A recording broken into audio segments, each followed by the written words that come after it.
Tuhan, ya Tuhan,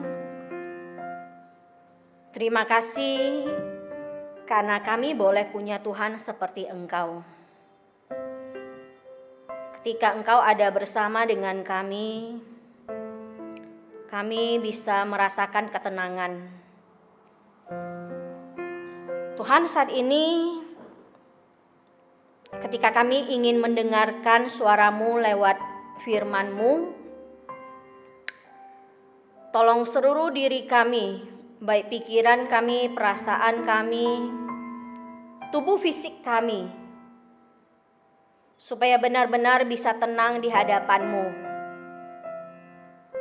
Supaya kami sungguh-sungguh boleh diberikan kepekaan mendengar sesuai dengan kebutuhan kami masing-masing.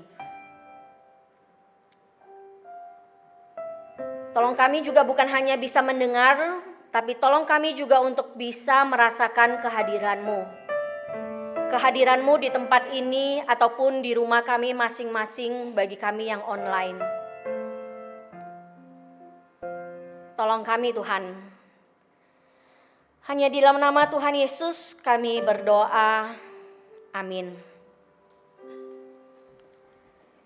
Shalom, selamat pagi Bapak Ibu dan Saudara. Apa kabarnya hari ini? Ya.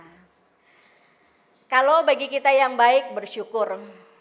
Tapi mungkin ada sebagian dari kita juga yang pengen dalam kondisi baik tapi ternyata tidak bisa dan hatinya susah untuk diatur sampai bisa baik. Jadi apapun kondisi kita hari ini, biarlah firman Tuhan yang akan kita dengar boleh menolong kita untuk boleh menjalani hidup kita, untuk boleh menambahkan iman kita kepada Tuhan. Mari sama-sama kita buka di dalam Yohanes 11 ayat 1 sampai 44. Jikalau saudara punya Alkitab secara fisik ataupun di handphone, silakan boleh buka Yohanes 11 ayat 1 sampai 44.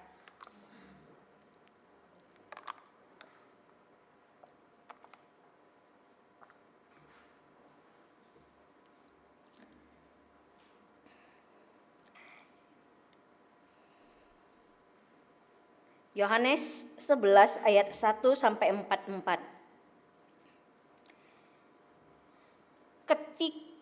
Tema kita adalah ketika kita dalam kondisi yang putus asa, ketika dalam kondisi seperti ini, seperti apakah iman kita?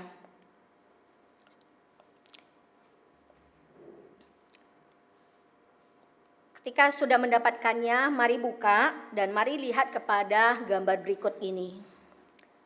Saudara, bukan hanya saja kita yang ada di tempat ini dalam masa sekarang bisa mengalami masa-masa yang sulit.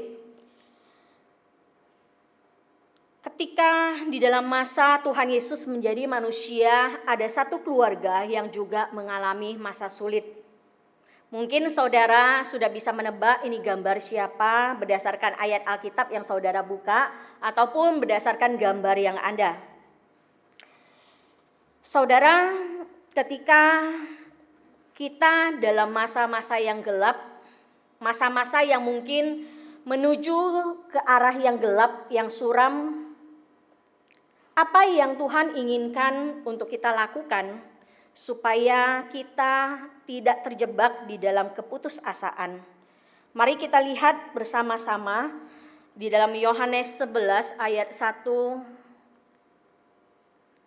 sampai 3 dan 5. Keluarga ini, keluarga yang mengalami masa-masa yang cukup berat, dikatakan demikian. Ada seorang yang sedang sakit namanya Lazarus. Ia tinggal di Betania, kampung Maria dan adiknya Marta. Maria ialah perempuan yang pernah meminyaki kaki Tuhan dengan minyak mur dan menyekanya dengan rambutnya. Dan Lazarus yang sakit itu adalah saudaranya. Kedua perempuan itu mengirim kabar kepada Yesus, Tuhan, dia yang Engkau kasihi sakit. Tuhan, dia yang Engkau kasihi sakit.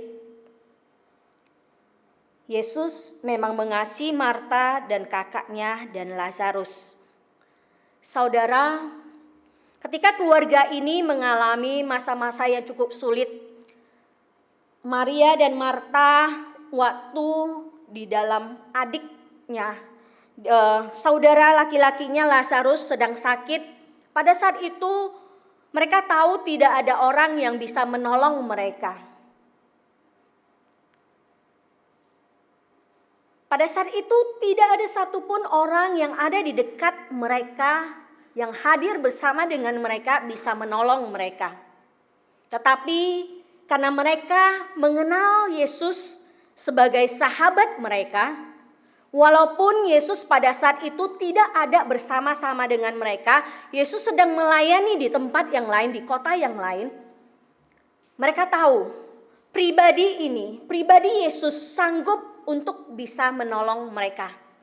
Karena itu ketika keluarga ini mengalami masa yang sulit, apa yang mereka lakukan? Yang mereka lakukan adalah mereka mencari Yesus. Mereka mencari Yesus. Dan bukan saja mereka mengutus orang untuk mencari Yesus, mengabarkan, meminta pertolongan, mengabarkan tentang kondisi Lazarus gitu ya. Tapi mereka menambahkan kalimat seperti yang tadi saya baca 2 kali. Tuhan, Dia yang Engkau kasihi. Jadi bukan hanya sekedar berkata, Tuhan ayo datang sini bantu kami. Tapi dia berkata, Tuhan, ini loh orang yang kamu kasihi sedang sakit. Jadi pada saat itu Maria dan Marta, mereka menambahkan kalimat ini, ingin mengingatkan akan relasi kasih yang sudah terjalin di antara Tuhan Yesus dengan mereka. Karena memang kalau kita baca di dalam kitab Injil gitu ya, kita bisa melihat ada beberapa kejadian bercerita tentang bagaimana Yesus datang ke rumah Maria dan Marta, kemudian Maria juga menyeka kaki Tuhan Yesus dengan minyak wangi.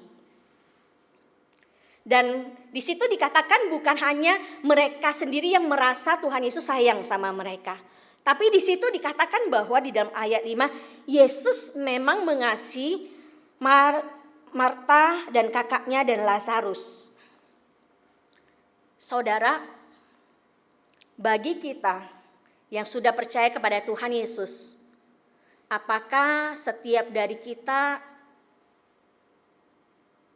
sungguh-sungguh bisa yakin dan merasakan bahwa Tuhan Yesus sayang sama kita?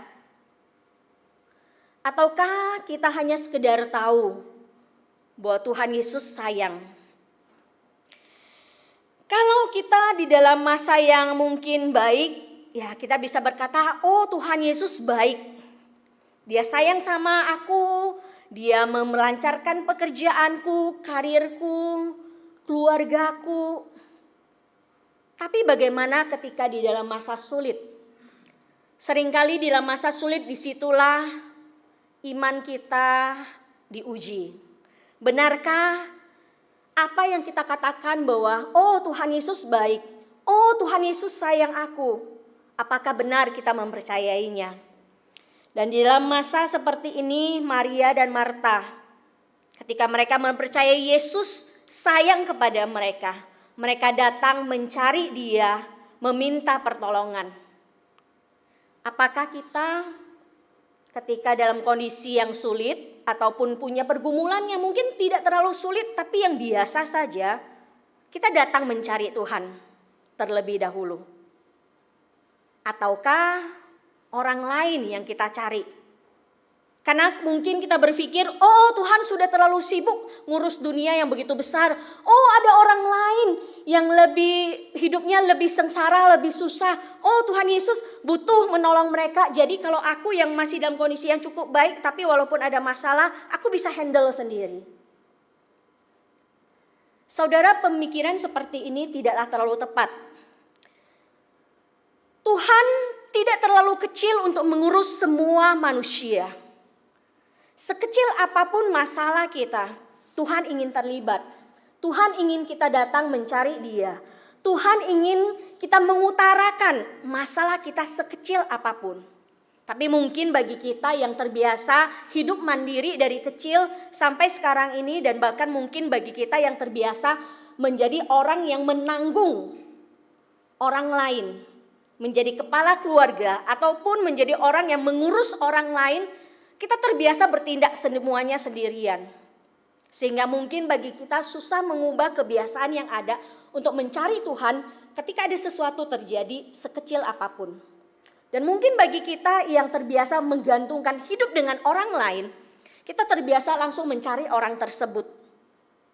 Tapi mari saat ini belajar seperti Maria dan Marta. Datang mencari Yesus seperti apapun kondisi kita. Sekecil apapun kondisi kita, mari datang. Karena di dalam kita mencari Tuhan, di dalam kondisi yang masih dalam kondisi yang tidak terlalu buruk, yang masih dalam kondisi yang baik, di situ relasi kasih dengan Tuhan akan terjalin. Jadi bagi kita yang belum dalam masa sulit, mari belajar coba jalin relasi itu. Kalau enggak, nanti di dalam masa yang sulit, kita akan mempertanyakan banyak hal tentang Tuhan. Benarkah Tuhan ada? Benarkah Tuhan akan menolong? Benarkah Tuhan mengasihi aku? Di mana Dia? Jadi mari kita belajar untuk datang mencari Yesus. Dan ketika kita di dalam masalah, kita datang mencari Yesus, di situ juga tidak langsung serta-merta Tuhan membukakan jalan bagi kita, bukan? Kadang-kadang iya, tapi kadang-kadang enggak. Kita udah datang mencari dia, tapi bukannya masalah baik gitu ya. Ada solusi, malah lebih banyak masalah. Malah lebih banyak orang ngomong sana ngomong sini yang membuat kita semakin pusing. Dan bahkan mungkin sepertinya jalan itu ketutup begitu gelap. Dalam masa-masa seperti ini, itu yang dialami oleh Maria dan Marta. Dalam ayat 6 dikatakan gitu ya. Setelah Yesus mendengar kabar tentang Lazarus, dikatakan namun setelah didengarnya bahwa Lazarus sakit, ia sengaja tinggal 2 hari lagi di tempat di mana ia berada. Bayangin ya. Ia sengaja tinggal 2 hari lagi. Dan kemudian dikatakan maka ketika Yesus tiba, didapatinya Lazarus telah 4 hari berbaring di dalam kubur. Saudara, jikalau saudara membayangkan diri saudara adalah Maria dan Marta, yang sudah yakin Tuhan akan menolong, sudah datang mencari dia, sudah mengabarkan info tentang Lazarus yang sakit. Dan pasti Yesus akan tahu, kalau tidak ada hal yang terlalu perlu, mereka gak akan cari Yesus jauh-jauh. Bayangkan jikalau pada saat itu Maria dan Marta mendengar kabar dari utusan orang yang datang ke sana kasih tahu sama Yesus, ataupun Maria dan Marta mendengar dari murid-murid Tuhan Yesus yang ada bersama Tuhan Yesus saat itu, dikatakan bahwa sengaja Yesus 2 hari gak datang langsung. Masa-masa beberapa hari ini menjadi masa penantian bagi Maria dan Marta. Masa penantian bukanlah masa yang mudah. Bagi kita yang hidup di zaman sekarang ini yang serba instan, pengennya cepet gitu ya. Tidak mudah bagi kita untuk menanti. Ketika simple saja, ketika kita ingin mencari orang. Zaman sekarang kan kita pakai WA ya. Kita message, kita chat. Begitu kita chat, kita cari, orangnya nggak bales. Kalau urgent kita telepon. Dan kalau kita tidak mendapatkan orang tersebut, kita kan merasa kenapa sih orang ini nggak bisa dihubungi? Padahal bagi kita yang pernah hidup di zaman dulu, belum ada handphone, di rumah pun yang ada telepon rumah itu hanya orang-orang yang cukup berada gitu ya. Untuk mencari orang tidak semudah itu zaman dulu. Sekarang ini semuanya serba instan. Tidak mudah bagi kita untuk benar-benar bisa menunggu.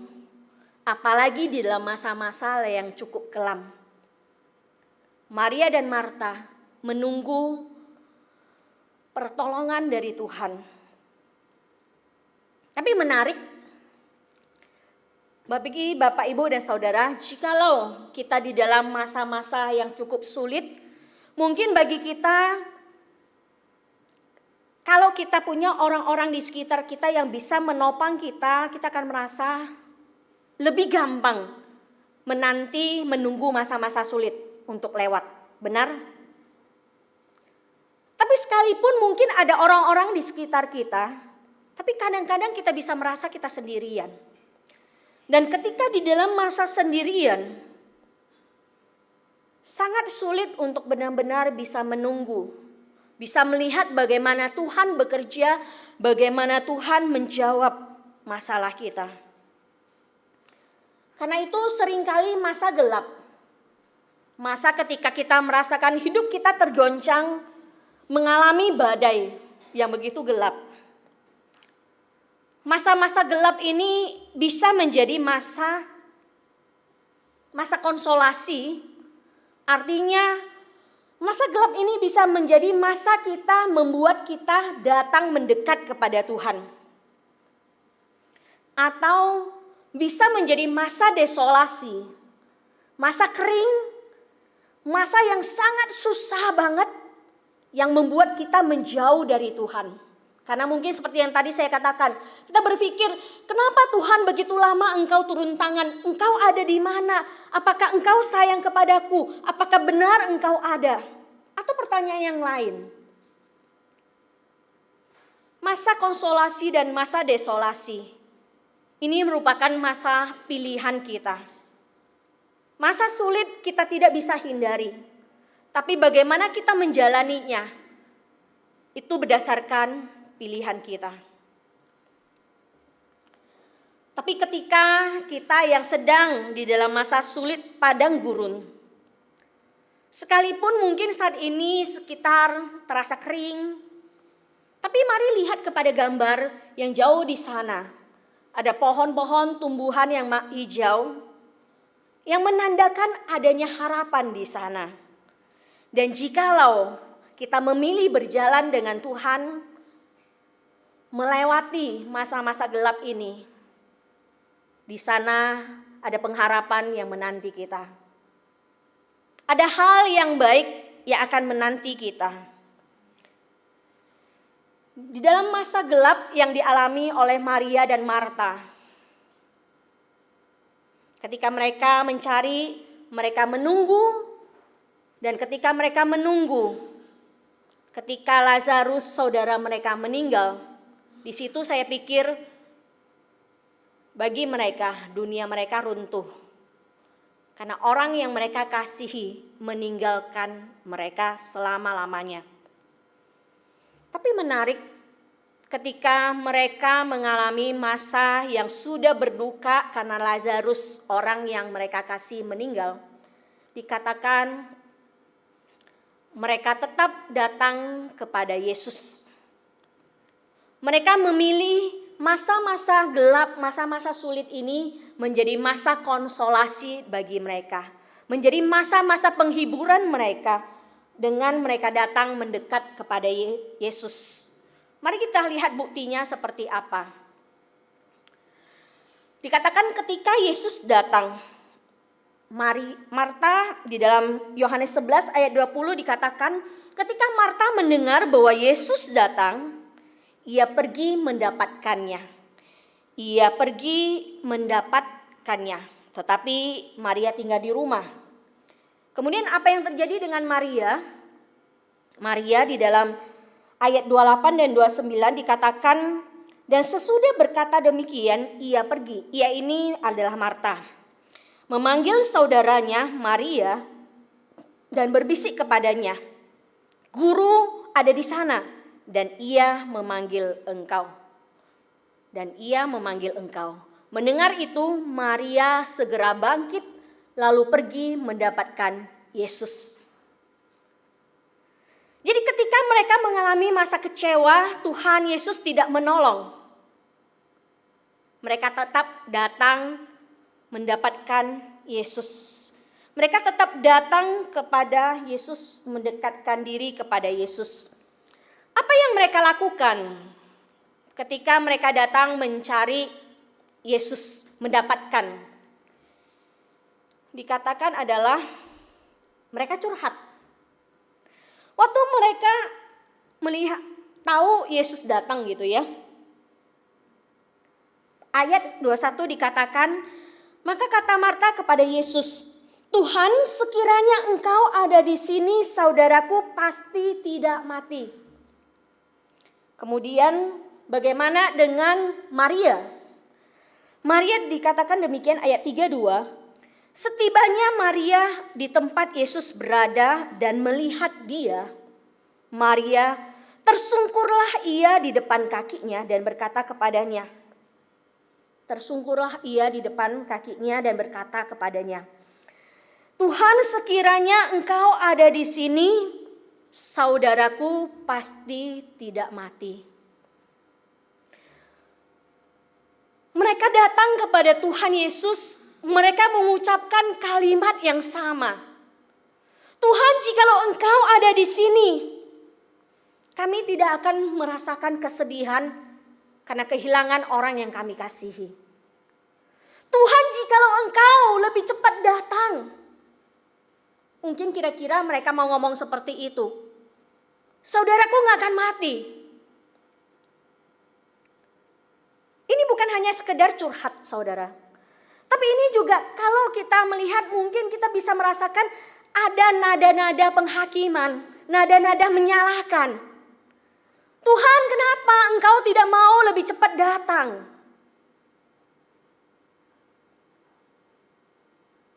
Tuhan, kenapa Engkau tidak menolong? Kalau kamu ada, saudaraku gak akan mati.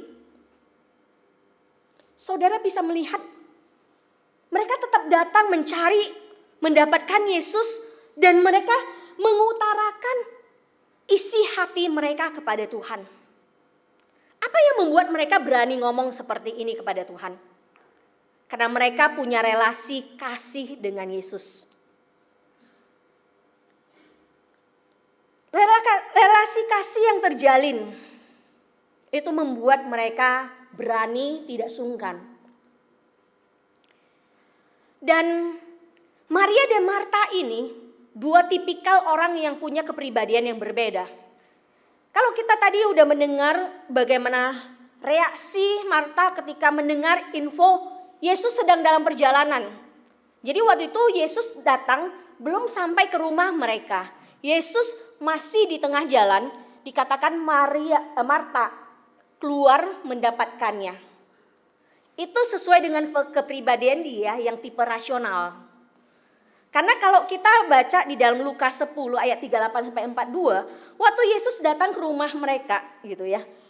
Marta itu langsung memakai pikirannya, berpikir apa yang dia bisa lakukan yang terbaik untuk Tuhan, yaitu memasak.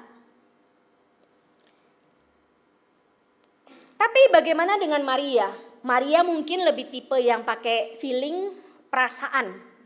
Karena kita bisa melihat di dalam Yohanes tadi dikatakan Maria ini adalah perempuan yang menyeka, yang melap kaki Yesus dengan rambutnya.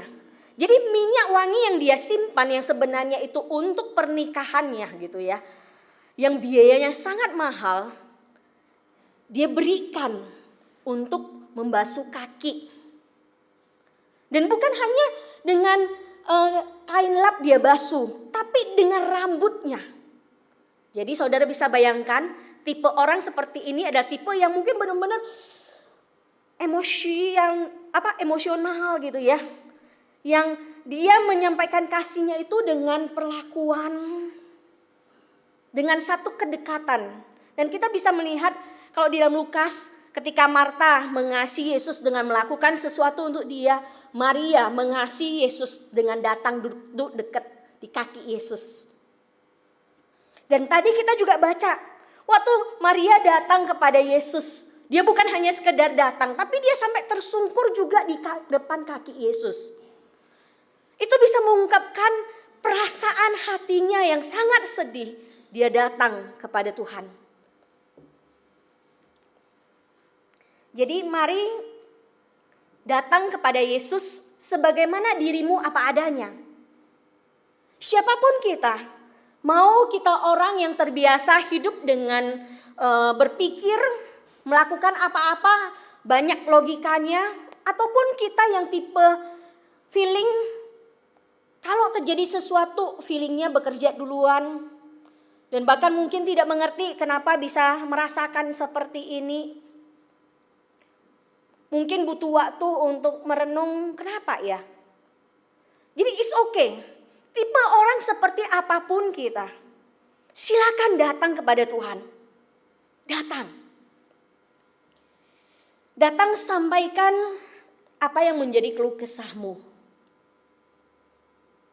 Dan waktu Tuhan mendengarkan, Tuhan tidak menghakimi kita. Karena Tuhan tahu apa yang kita rasakan. Tuhan mengundang kita untuk datang kepada Dia. Dalam Matius 11 ayat 28-30 Tuhan Yesus mengundang, marilah kepadaku semua yang letih lesu dan berbeban berat. Aku akan memberi kelegaan kepadamu. Caranya bagaimana? Pikulah kuk yang kupasang dan belajarlah padaku karena aku lemah lembut dan rendah hati dan jiwamu akan mendapat ketenangan. Sebab kuk yang kupasang itu enak dan bebanku pun ringan. Jadi waktu kita punya pergumulan, kita datang kepada Tuhan, kita serahkan itu kuk yang berat. Mungkin perasaan malu, perasaan takut, perasaan kecewa, marah, perasaan tidak berdaya. Kita datang bawa kuk kita itu kepada Tuhan, serahkan kepada Dia. Dan kemudian Dia akan memberikan kuk yang lain. Beban yang jauh yang lebih ringan. Karena ketika kita datang menjumpai Tuhan, di situ Tuhan akan memperlihatkan kepada kita sebenarnya yang membuat kita berat itu apa. Itu bukan masalah. Tapi pikiran yang negatif muncul atau perasaan negatif yang muncul. Yang membuat mungkin kita mempertanyakan Tuhan, yang membuat kita merasa sedih, marah, terpuruk, dan yang lain. Jadi waktu kita bisa datang kepada Tuhan, kita menyerahkan itu. Tuhan membebaskan kita dari situ. Dan Tuhan memberikan kuk yang baru, yang ringan, yang enak. Tuhan mengundang kita untuk percaya kepadanya setiap waktu. Mencurahkan isi hati kita di hadapannya. Kenapa? Karena Dia adalah tempat perlindungan kita. Jadi waktu kita dalam masa-masa yang gelap, mari percaya kepada Tuhan. Dalam Yohanes 11 ayat 23, 25 dan 26 dikatakan, kata Yesus kepada Marta, saudaramu akan bangkit. Kemudian ayat 25 dikatakan, jawab Yesus, akulah kebangkitan dan hidup. Barang siapa percaya kepadaku, ia akan hidup walaupun ia sudah mati. Dan setiap orang yang hidup dan yang percaya kepadaku, ia tidak akan mati selama-lamanya. Tuhan Yesus bertanya kepada Marta, percayakah engkau akan hal ini? Mungkin bagi Marta pada saat itu agak bongbong gitu ya. Agak mikir-mikir, apa sih maksudnya? Tapi bagi kita saat ini, kita tahu Yesus itu adalah kebangkitan dan hidup. Dia adalah Allah anak. Mari percaya kepada Yesus. Karena apa? Karena Yesus memahami pergumulan hati kita. Dalam Yohanes 11 ayat 33 sampai 35, kemudian 38 dikatakan demikian. Ketika Yesus melihat Maria menangis dan juga orang-orang Yahudi yang datang bersama-sama Dia, maka masyurlah hatinya, ia sangat terharu dan berkata, di manakah Dia kamu baringkan? Jawab mereka, Tuhan, marilah dan lihatlah. Di situ dikatakan, maka menangislah Yesus. Maka masyurlah pula hati Yesus, lalu ia pergi ke kubur itu. Saudara, bisa melihat hati Tuhan Yesus, sekalipun waktu itu Dia adalah manusia, tapi Dia juga adalah Allah 100% pada saat itu. Jadi bukan berarti ketika Tuhan Yesus datang ke dalam dunia menjadi manusia, Dia hanya manusia 100%, tapi dia juga adalah Allah 100%. Dalam masa itu dia bisa merasakan kesedihan hati Maria dan Marta. Dan dia bukan hanya merasakan kesedihan seperti kita kalau datang ke rumah duka, ke Angsapura, ke tempat pemakaman kremasi. Kemudian ketika kita melihat keluarga yang sedang berduka meratap dan kemudian kita menangis. Bukan hanya seperti itu perasaan Yesus pada saat itu. Karena di dalam bahasa aslinya bukan hanya saja dikatakan dia menangis, tapi di situ Tuhan Yesus sangat terganggu dan dia merasa marah. Makanya dipakai kata maksyullah. Di situ Tuhan Yesus bukan marah melihat Maria dan Marta nangis, tapi Tuhan Yesus marah melihat bagaimana maut memisahkan manusia. Tuhan Yesus melihat bagaimana dosa, hukuman atas dosa untuk manusia adalah kematian tubuh. Makanya kematian adalah sesuatu yang sangat menyakitkan bagi siapapun di dunia ini. Ketika Tuhan Yesus melihat Maria dan Marta sangat sedih kehilangan orang yang mereka kasihi. Tuhan Yesus melihat seperti inilah kesedihan orang-orang manusia akibat maut. Dan Tuhan Yesus bisa melihat seperti inilah kesedihan kepahitan yang dialami oleh manusia jikalau dia tidak mengorbankan dirinya di atas kayu salib.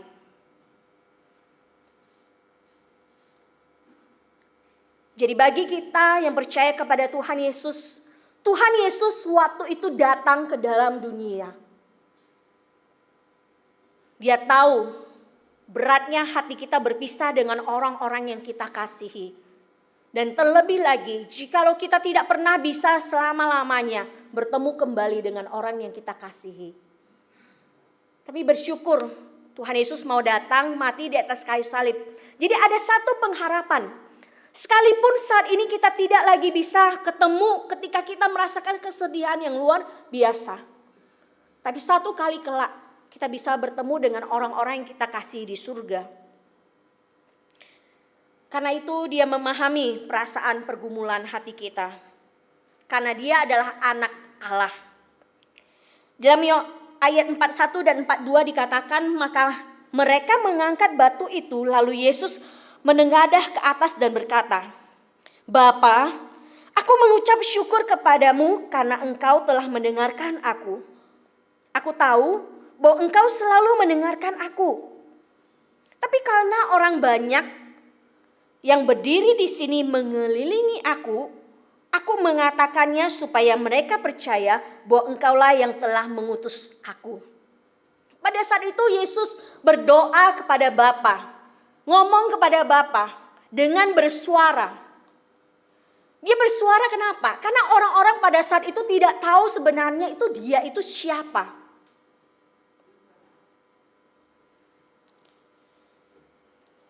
Dan kemudian dikatakan, dan sesudah berkata demikian berserulah ia dengan suara keras, Lazarus, marilah keluar.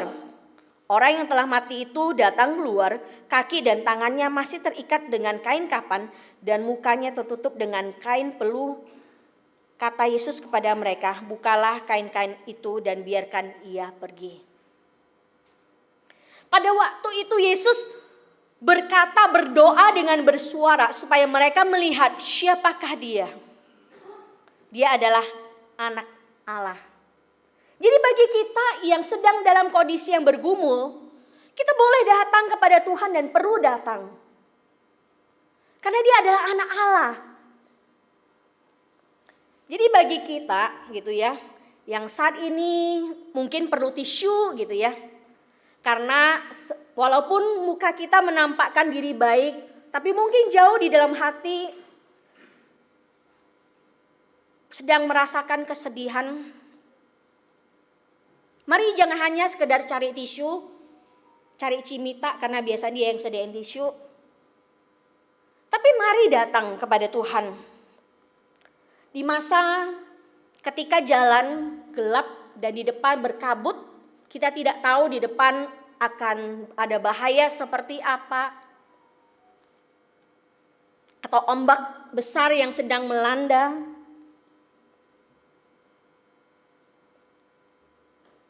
Saat ini Anda sedang berada dalam masa seperti apa? Masa Anda mendekat kepada Tuhan atau masa menjauh dari Tuhan? Sekalipun kita dalam masa sulit, tidak berarti kita dalam masa desolasi, masa yang kering. Karena masa sulit bisa menjadi masa konsolasi bagi kita.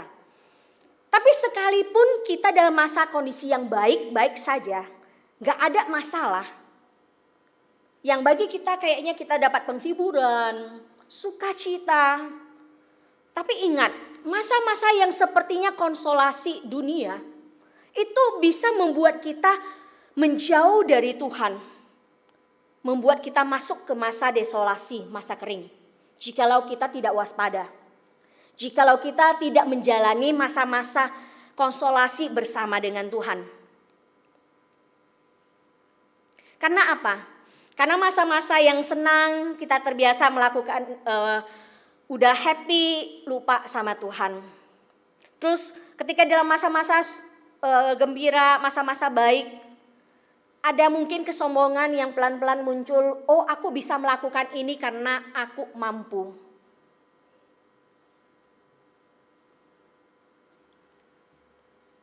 Jadi Tuhan mengundang kita. Saat ini kita baik dalam masa yang sulit ataupun dalam masa yang baik. Tuhan Yesus mengundang kita untuk datang. Karena Dia adalah terang dunia. Dia mengundang kita datang kepada Dia. Kalau saat ini kita merasa hidup kita susah, gelap, tapi mari ingat, di depan sana ada terang. Dan kalau kita berjalan terus bersama dengan Tuhan Yesus, kita akan bisa melihat keindahan yang di depan. Seperti yang dirasakan, dialami oleh Maria dan Marta. Karena itu, mari dalam kondisi apapun, datanglah cari Tuhan. Sabar menanti, curahkan isi hatinya kita kepada Dia. Berdoalah sebagaimana kita adanya. Mau kita berdoa dengan melipat tangan, mau kita berdoa dengan berlutut, dengan berdiri, dengan duduk, dengan mungkin telungkup saking kita sedihnya. Ataupun mungkin dalam kondisi tidur, karena gak punya energi lagi untuk melakukan apapun. Tidak sanggup lagi. Sudah merasakan keputusasaan yang sangat dalam. Dalam kondisi apapun kita, dengan kondisi fisik apapun, datang sama Tuhan, tidak peduli seperti apapun penampilan fisik kita. Dan jikalau saudara terbiasa melipat tangan seperti ini bukan sesuatu yang wajib dilakukan orang Kristen. Tapi ini adalah sikap yang biasa dilakukan di dalam gereja. Menunjukkan bahwa kita percaya kepada Tuhan. Kita menutup mata, menunjukkan supaya kita tidak terganggu, bisa konsentrasi. Tapi tidak berarti berdoa harus selalu seperti itu. Ada masa ketika kita terbuka matanya, it's okay. Ada masa ketika kita ingin meminta sesuatu dari Tuhan. Kita ingin mendapatkannya. It's okay. Untuk mengangkat tangan kita meminta kepada Dia. Tapi jikalau saudara terbiasa lipat tangan, mari coba bukan hanya sekedar ini menunjukkan kita beriman Tuhan, kita bisa datang sama Tuhan. Tapi mari coba saudara boleh lipat tangannya. Bisa coba rasakan tangannya. Telapak tangan kiri bisa rasakan telapak tangan kanan. Telapak tangan kanan bisa merasakan telapak tangan kiri. Waktu kita berdoa seperti ini, mari coba juga, sekalipun kita tidak bisa merasakan Tuhan memegang tangan kita seperti ini, tapi mari jadikan ini menjadi ingatan bagi kita. Seperti inilah aku ingin dipegang. Seperti inilah Tuhan Yesus pasti akan memegang tanganku dalam kondisi apapun. Seperti inilah Tuhan Yesus memegang tanganku dalam kondisi apapun. Mari saat ini saya ajak kita untuk sejenak mengambil waktu bersama dengan Tuhan. Siapapun kita, apapun yang sedang kita alami, mari izinkan lagu yang paling mengerti boleh membawa kita untuk datang kepada Tuhan, untuk kita bisa mengungkapkan isi hati kita kepada Tuhan.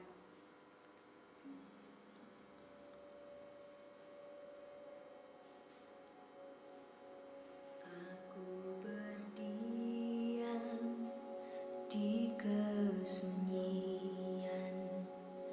di keheningan, bait-Mu Bapa, tanpa kata dan tanpa bahasa, hanya menunggu Engkau Tuhan.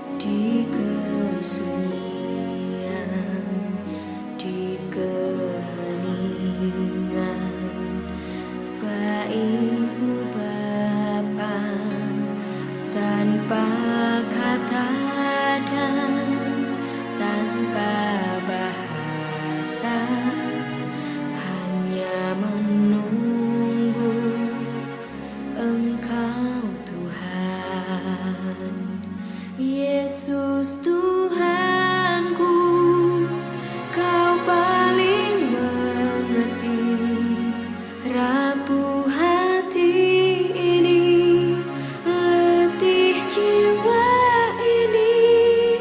Jamah ya Tuhanku, jamah ya Tuhanku, sebab Engkaulah Tuhan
yang paling mengerti.